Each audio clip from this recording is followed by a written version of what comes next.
do something with the body, and quickly.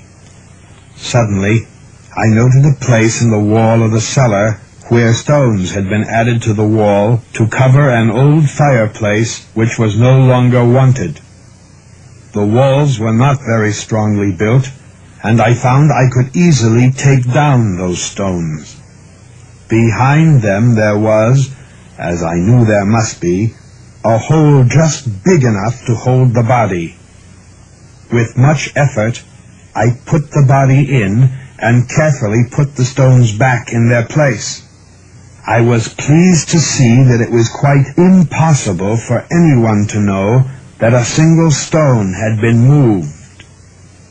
Days passed. Still there was no cat. A few people came and asked about my wife, but I answered them easily. Then one day several officers of the police came. Certain that they could find nothing, I asked them in and went with them as they searched. Finally, they searched the cellar from end to end. I watched them quietly, and as I expected, they noticed nothing. But as they started up the stairs again, I felt myself driven by some unknown inner force to let them know, to make them know that I had won the battle.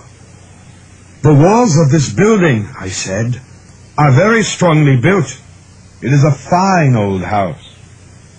And as I spoke, I struck with my stick that very place in the wall behind which was the body of my wife.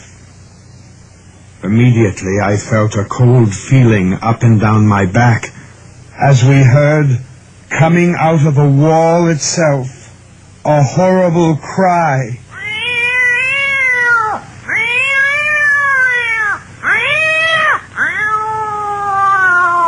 For one short moment, the officers stood looking at each other.